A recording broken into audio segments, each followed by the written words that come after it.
এই যে কার্যক্রমগুলো ঘটেছে, এই কার্যক্রমগুলোর বিপরীতে বিএনপির প্রতিবাদ কোথায়, আপার প্রতিবাদ কোথায়? আপা রাস্তায় নেমে জিজ্ঞেস করছেন সরকারের কাছে? জিজ্ঞেস করেন নাই তো, আপা খালি প্রশ্ন করেছেন টকশোতে।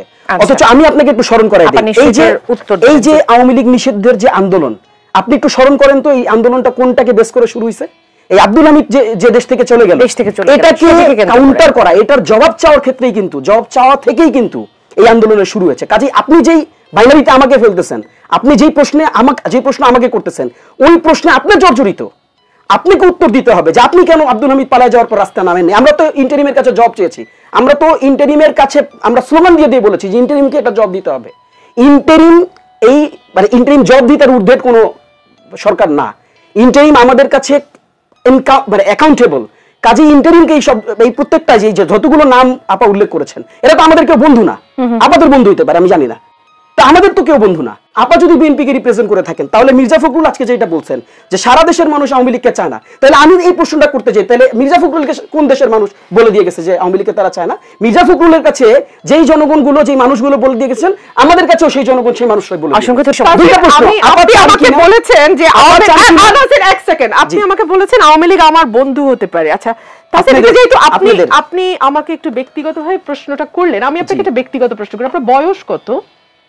না, আমি এই প্রশ্নের উত্তর আপনাকে দিচ্ছি না। আচ্ছা, আপনার বয়স যদি আমি ধরেও নিই 30, ম্যাক্সিমাম 30, আপনার বয়স যখন 13 ছিল তখন থেকে না আমাদের এই যাত্রা শুরু হয়েছে। তো আপনারা 36 দিনে আওয়ামী লীগের বন্ধু হয়েছেন না শত্রু হয়েছেন না কি হয়েছেন বলতে পারবো না, তবে আমরা মনে করি বাংলাদেশে ভিন্ন মতের রাজনীতি থাকবে, থাকতে হবে, এবং ভিন্ন মতের রাজনীতির কোএক্সিস্টেন্সটার নামই হচ্ছে গণতন্ত্র। কোন ভিন্ন মত এটা?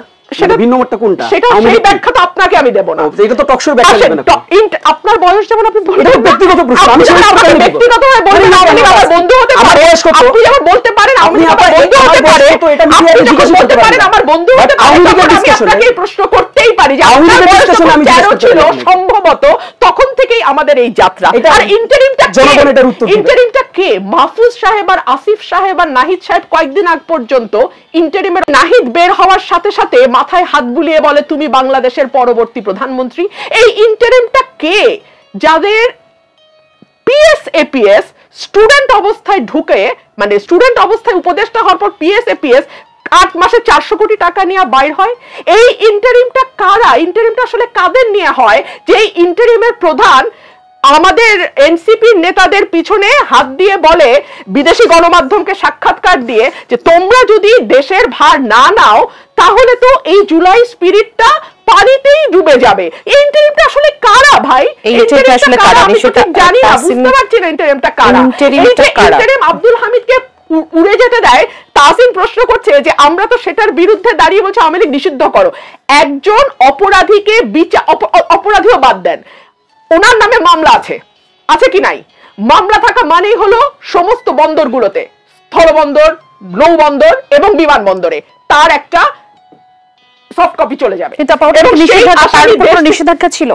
আরে ভাই, গত 15 বছর আমার বিরুদ্ধে কোনো নিষেধাজ্ঞা ছিল, আমি কোথাও যাইতে পারি নাই। আচ্ছা, আমাকে হাইকোর্টের অর্ডার নিয়ে আসতে হচ্ছে, তারপর আমাকে যাইতে দেয় নাই। আচ্ছা, সুতরাং বাংলাদেশে কোন নিষেধাজ্ঞা কাজ করে আর কোন নিষেধাজ্ঞা কাজ করে না, ওরা বেচারা তো 36 দিন আর আমাদের তো 17 বছর, আর আমাদের কোন নেতার 50 বছর। তো সুতরাং এটা তো আসলে কম্পেয়ার করে তো হবে না।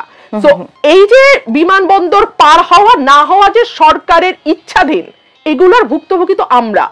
তো আব্দুল হামিদ যাচ্ছে এনএসআই ডিজিএফআই এর অনুমোদন নিয়ে, বরখাস্ত হয় পুলিশ কর্মকর্তা। এই প্রশ্নগুলো না তুলে আপনি যখন একটা ব্রড আমব্রেলা নিয়ে আসবেন, আপনার একটা ছাতার নিচে আপনি সবকিছুকে ফিট ইন করানোর চেষ্টা করবেন, তখন তো এই ভাইটাল প্রশ্নগুলোর আর কোনো জবাব কোনোদিনও আমরা খুঁজে পাবো না। এবং এই ব্রড স্পেকট্রামের ছাতার নিচে সবাই ঢুকতে তারপরে দেখা যাবে আসল যে প্রশ্নগুলো উঠার কথা রাজনীতির মাঠে, সেই প্রশ্নগুলো হারিয়ে যায়। আপা যেভাবে করে আইভি রহমানকে ডিফেন্ড করছিলেন, মানে আপা আরাফাতদের মতন আমি ডিফেন্ড করি না, আমি তো একটা তুলনামূলক চিত্র দিই। আপা বলুক আমি থেমে যাই, তুলনামূলক চিত্র দিই।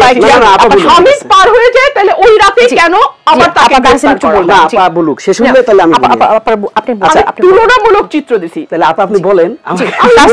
রাসিন বলবেন, মানে আপনি যদি সুযোগ পাবেন, বেশি সময় পাবো না কিন্তু এই অংশে। আচ্ছা, দেখেন আমি কোন ইন্টারিম আপনার রাস্তা নিয়ে প্রশ্ন করেন না কেন? আপনাদের প্রতিনিধি আছে এখনো। আপনি যদি তাহলে আপনি বলেন, আমি আর কথা বলবো। ইন্টারভিউ তো আপনাদের দুটো প্রতিনিধি আছে, বলবেন তাসিন বলবেন। আমার তো ছিল, আমি তো দিতাম, আমাকে দিতে আমি তো দিতে পারতাম, আমি তো দেই নাই তখন আপা। আচ্ছা তাসিন, আমি তো আপনার কাছ থেকে শিখবো, তাই না? আপনি যদি আমাকে এভাবে কাউন্টারিং শিখান, না আপনি আমাকে তাহলে কাউন্টার করেন, আমি তাহলে আপনার কাছ থেকে এটা শিখে যাই।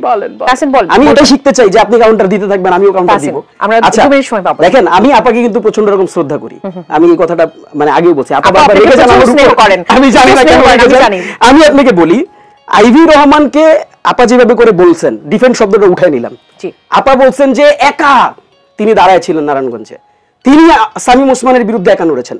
আচ্ছা দেখেন, প্রশ্নটা বুঝেন, শামীম ওসমানের বিরুদ্ধে একা লড়লে তিনি আর বাকি সব পাপ থেকে মুক্ত, এটা কিভাবে প্রমাণ হয়? না, কিভাবে প্রমাণ হয়? আপনি যেই ওয়েতে আপনি এই টকশোটা আবার শুনবেন, কেটে ছাড়বেন, পাবলিক এটার উপর ডিসিশন দিবে। আপা যে কথাগুলো বলেছেন, আমি তো বলেছি যে ডিফেন্ড, আমি শব্দটা তুলে নিচ্ছি, পাবলিক এটা ডিসিশন দিবে আপা ডিফেন্ড করেছেন কিনা। আমার কাছে ভিডিও আছে, দেখেন উনি 36 জুলাই, জুম করে দেখান এটা একটু, উনি 36 জুলাই কিভাবে করে দেখেন, কিভাবে